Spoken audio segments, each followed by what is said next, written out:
In life, many dream of success, happiness, and peace. But few realize that the bridge between dreams and reality is built with action. Not plans, not wishes, not intentions, but consistent, purposeful action. Every step we take, every choice we make, becomes a building block of our future. And those who understand this truth shape their destiny, while those who ignore it fall victim to regret. Now let me take you into a powerful story that will show you exactly how your actions, more than your dreams, talents, or luck, determine your future. In a small mountainous village in northern India, there lived two brothers, Ayaan and Kabir. They had grown up in the same household, raised by the same parents, and attended the same school. Yet as they grew older, their lives took very different paths. Ayaan was disciplined, thoughtful, and determined. He believed that life was a series of opportunities disguised as challenges, and every action he took was a step toward his future. Kabir, on the other hand, was carefree. He was charming and fun-loving, but also lazy and impulsive. He believed that life would take care of itself, and there was no need to overthink or overwork. Their father Ramesh, a humble yet wise farmer, often reminded them, "What you do today, you eat tomorrow. Laziness may give comfort now, but it steals your future." But Kabir would laugh and reply, "I just want to enjoy life. Why worry so much about tomorrow when today is beautiful?" Little did they know that life was preparing a test, one that would shake their beliefs, define their character, and carve their future. When the boys turned 25, their father fell seriously ill. Knowing he wouldn't survive long, he called both his sons and handed them a sealed letter each, along with a map and a small wooden box. He said, "These letters will guide you. Each of you must go your separate way for 1 year. The path is difficult, but the reward will be great. Remember, your actions alone will determine your destiny." Then he closed his eyes forever. Grief filled their hearts, but Ayaan and Kabir decided to honor their father's last wish. When they opened their letters, they read the same message. "Your journey will take you through mountains, rivers, and deserts. Use the wooden box wisely. Fill it with whatever you believe will help you in the end.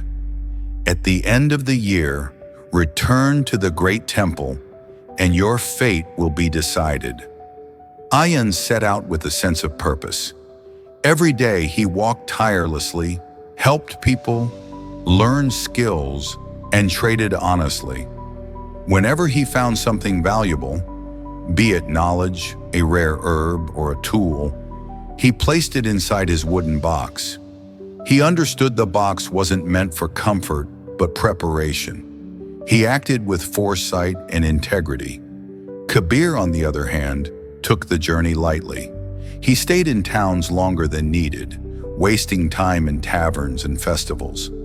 He collected shiny stones, toys, and souvenirs that looked interesting but had no real value. His box was filled with things that looked impressive but served no purpose. Sometimes he would mock others on the journey, saying, "Why work so hard? Just enjoy the ride." 6 months into the journey, both brothers unknowingly arrived at the same village that had been struck by a terrible drought. The river had dried up, food was scarce, and people were dying of thirst. A local elder approached Ayaan, recognizing the discipline in his eyes. "You look like someone who carries purpose. Can you help us?" Ayaan opened his box and revealed water purification herbs, farming seeds, and a small guidebook on irrigation he had picked up from a distant mountain tribe. Using these, he helped the villagers dig a new well and grow crops again. The village flourished within weeks. They offered him gold and land, but Ayaan declined. "I only did what I could." Meanwhile, Kabir arrived at the same village, expecting to be treated like a prince. He pulled out colorful stones and fake gold coins from his box, trying to impress the villagers. They looked at him with pity. "Your box is full," said one child, "but empty at the same time." Embarrassed, Kabir left the village, angry and confused.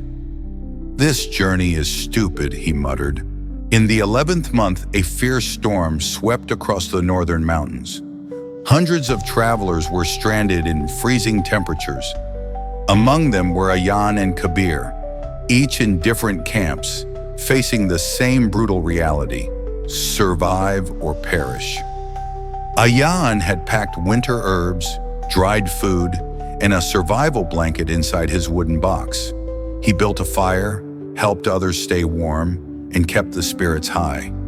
His actions saved not only his life but that of many strangers. Kabir had none of that. His shiny toys and useless decorations offered no help. He tried begging, but people were struggling themselves. Hungry and cold, he wept in the snow. "Why didn't I prepare?" It was a long, painful night for him. He barely made it through. On the last day of the year, both brothers arrived at the gates of the great temple, where hundreds had gathered, each with a wooden box. Inside the temple sat a wise monk who greeted every traveler with the same words: "Place your box before me. Your actions have already written your future. Let me read it." When Ayaan stepped forward, he laid his box down with humility. The monk opened it and smiled. "Here lies effort, wisdom, kindness, and courage. You are ready for the life ahead." He led Ayaan to the golden door of opportunity, behind which lay prosperity, honor, and peace. Then came Kabir. Nervous, he placed his box on the table. The monk opened it and frowned. "Here lies waste, illusion, and ego. You had time, you had chance, but you did not act." Kabir fell to his knees, crying. "Please give me another year." The monk said gently, "Life gave you that year, and every day in it. Your actions were your decisions, and your decisions shaped your destiny." He pointed to the silver door of labor, a path where Kabir would now have to start from the very beginning. Not punished, but delayed. Redemption was possible, but only through pain and perseverance. Kabir looked at Ayaan disappearing into the golden light and whispered to himself, "I had the same opportunity, and I threw it away." 10 years passed. Ayaan became a leader, known across the land for his wisdom and generosity. He built schools and hospitals and used the knowledge he had gained during his journey to uplift his people. His name was respected far and wide. Kabir, meanwhile, toiled in the silver path. He worked as a laborer, farmer, and servant. The journey was tough, but over time he began to understand the value of every action. He stopped blaming others and started rebuilding his life with discipline. Finally, after a decade of consistent effort, he returned to the great temple again, older, humbler, and wiser. This time, his box was filled with hard-earned skills, stories of help, and tools of transformation. The monk opened it and smiled.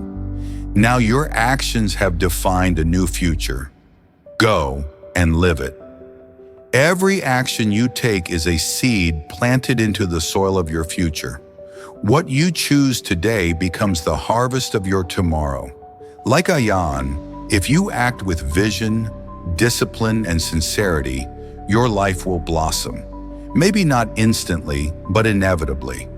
And like Kabir, if you waste time, avoid effort, or seek only comfort, you may still have a future, but it will cost you time, regret, and painful lessons. We are all given a wooden box, our time, our life, our potential. What you fill it with is up to you. So ask yourself, are you filling it with value or vanity? Don't wait for a perfect day to start.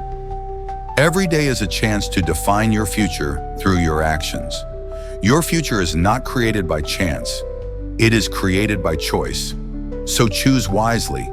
Choose effort over excuses. Choose growth over comfort.